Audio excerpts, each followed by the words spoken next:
Você já se perguntou por que o Brasil, um dos países mais belos e turísticos do mundo, ainda proíbe cassinos? Por que Las Vegas, Monte Carlo e Macau transformaram o jogo em riqueza, enquanto a política brasileira o transformou em crime? A resposta não está na razão, na economia ou na segurança pública. Está na moral, mais precisamente, na moral católica que moldou o inconsciente coletivo brasileiro. Mas a pauta começa amanhã na CCJ para a volta de bingo, é isso, para a liberação de cassino. A CNBB, Confederação Nacional dos Bispos do Brasil, nota contra. Os evangélicos também firme contra. Por muito tempo, a Igreja Católica plantou no imaginário brasileiro a crença de que o jogo é pecado, o lucro é suspeito, sobretudo quando rápido, e o prazer é algo que deve ser vigiado. O resultado dessa moral distorcida foi devastador. O cassino passou a ser visto como negócio do crime, a liberdade tornou-se um tabu e o turismo, uma oportunidade perdida. E o Estado brasileiro, submisso a essa mentalidade clerical, segue convertendo o moralismo religioso em lei, condenando a prosperidade em nome da virtude.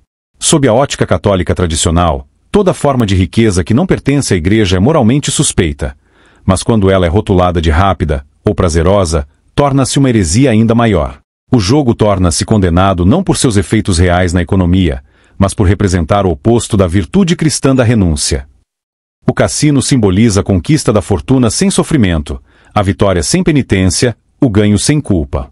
E essa ideia, profundamente antagônica à moral católica, ofende a tradição que enxerga o trabalho árduo e a pobreza resignada como caminhos de purificação. O cassino não se encontra proibido por razões racionais, mas por razões morais e simbólicas. Ele simboliza a riqueza fácil, que, na mentalidade católica, é o pecado máximo contra a pobreza virtuosa. O resultado é um país que criminaliza o entretenimento, empobrece o turismo e entrega à clandestinidade um setor que, em qualquer nação moderna, seria fonte legítima de prosperidade, empregos e impostos. O Brasil não proíbe os cassinos por prudência, proíbe por submissão à culpa católica à riqueza.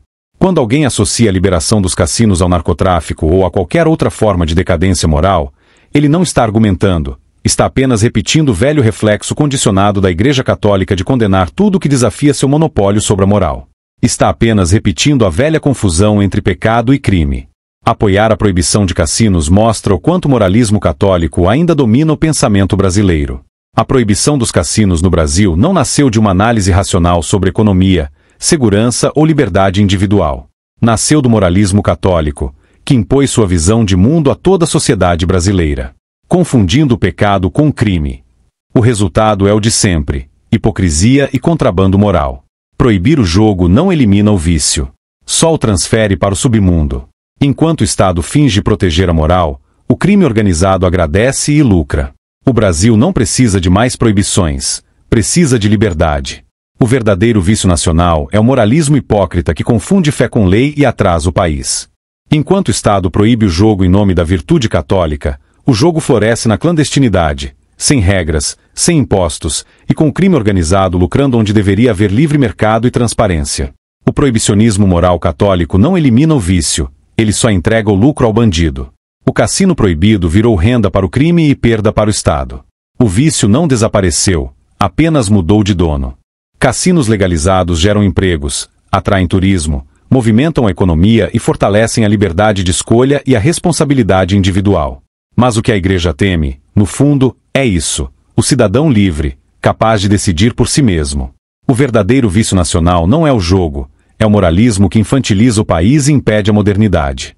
A ironia é gritante. Muitos dos que condenam os cassinos participam de bingos de caridade, rifas paroquiais e apostas da loteria estatal. E, quando viajam, não hesitam em jogar nos cassinos estrangeiros. São os mesmos que se calam diante da exploração política da fé. No fundo, não é uma questão de moral, mas de poder. O objetivo sempre foi o mesmo: manter o cidadão infantilizado, temeroso, dependente do pastoreio do Estado travestido de virtude. O verdadeiro vício do Brasil não é o jogo, é a submissão ao moralismo hipócrita que paralisa a liberdade e bloqueia o desenvolvimento. Enquanto o mundo constrói resorts, hotéis e centros de entretenimento com cassinos, que giram bilhões de dólares por ano, o Brasil continua trancado em dogmas do século passado. Las Vegas, erguida no meio do deserto, transformou-se em potência econômica. Macau, sob o rígido controle chinês, tornou-se o maior destino de jogo do planeta. E o Brasil, com toda sua beleza e potencial turístico, permanece ajoelhado diante de uma moral que condena o lucro e idolatra a pobreza. Enquanto países, sem a influência católica que atrasa o Brasil, lucram com eventos que envolvem apostas, aqui, a palavra cassino continua sendo tratada como sinônimo de vício e destruição familiar. Brasileiro é contra, porque sabe o que é ter um viciado em casa, um familiar que perde tudo, o endividamento chega no teto, ele perde o emprego, perde o casamento, perde a família e perde a vida, porque acaba atentando contra o maior bem que Deus nos deu, que é a vida. A religião muitas vezes oferece o roteiro, a autoridade e a imunidade moral para que essa opressão possa acontecer em nome de Deus. Essa é a marca do moralismo católico, substituir a razão pelo sentimento de suspeita e culpa. Em vez de educar, regular e permitir a liberdade responsável, opta-se por proibir e punir. O mais curioso é que o mesmo Estado que fecha as portas dos cassinos promove a loteria oficial, onde o cidadão entrega seu dinheiro ao governo na esperança de um milagre financeiro. Em outras palavras, o jogo só se torna pecado quando o dízimo não vai para o Estado. A proibição dos cassinos não é uma questão de segurança, mas de poder. O poder de uma moral religiosa que nunca aceitou a liberdade como virtude, e dinheiro, e riqueza, significam liberdade. Onde há liberdade, há responsabilidade individual, e o moralismo católico não sobrevive sem tutelar consciências. O cassino simboliza algo que o catolicismo sempre temeu: a autonomia do indivíduo para decidir o que faz com o próprio dinheiro, o próprio tempo e o próprio prazer. O que a Igreja chama de pecado, o liberal chama de liberdade com consequências. E o que os progressistas do Brasil católico chamam de proteção moral é, na verdade, uma das muitas formas de infantilizar o cidadão e atrasar o país. O Brasil poderia ter hoje dezenas de polos turísticos de alto padrão, milhares de empregos e uma arrecadação bilionária em impostos. Mas preferiu a culpa à prosperidade. Preferiu o medo ao progresso. Preferiu a submissão aos dogmas católicos à liberdade de empreender. Em vez de encarar o turismo e o entretenimento em cassinos como expressões legítimas da criatividade e do talento humano, o Brasil os tratou como pecado. Em vez de reconhecer a riqueza como fruto do mérito, da coragem e da iniciativa, passou a condená-la como vício moral. E, assim, em nome de uma virtude aparente, fechou-se ao investimento, ao prazer e à abundância que poderiam transformar o país. Enquanto o mundo civilizado transforma liberdade em prosperidade, o Brasil permanece ajoelhado diante do altar da culpa, confundindo moralidade com pobreza e fé com submissão ao atraso. Aqui a gente chega num ponto importante e muito usado por quem tenta defender a religião a qualquer custo. O problema nunca foi simplesmente ter religião ou não ter religião. O problema é o uso ideológico de qualquer crença absoluta, seja ela religiosa ou política, como justificativa para controle, repressão e violência. A religião foi usada para justificar guerras, racismo, misoginia, escravidão e homofobia. Não se trata de exceções, mas de padrões históricos. A Bíblia foi usada para legitimar a escravidão por séculos, inclusive com base em textos literais. As cruzadas, a Inquisição, tudo isso teve base religiosa. Apoiado por igrejas, papas, pastores e reis. Se a religião pode ser usada para o bem, ótimo, mas ela também tem servido como uma ferramenta poderosa de opressão. Negar isso é fechar os olhos para a história, e é justamente isso que perpetua os danos. Já passou muito da hora de discutir o tema com maturidade, não com rosários e dogmas, mas com razão, liberdade e responsabilidade. Se você acredita que o Estado não deve decidir o que você pode ou não fazer com seu próprio dinheiro, colabore curtindo este vídeo, compartilhando com seus contatos e se inscrevendo no canal. O verdadeiro jogo que precisamos vencer é o da hipocrisia moral brasileira.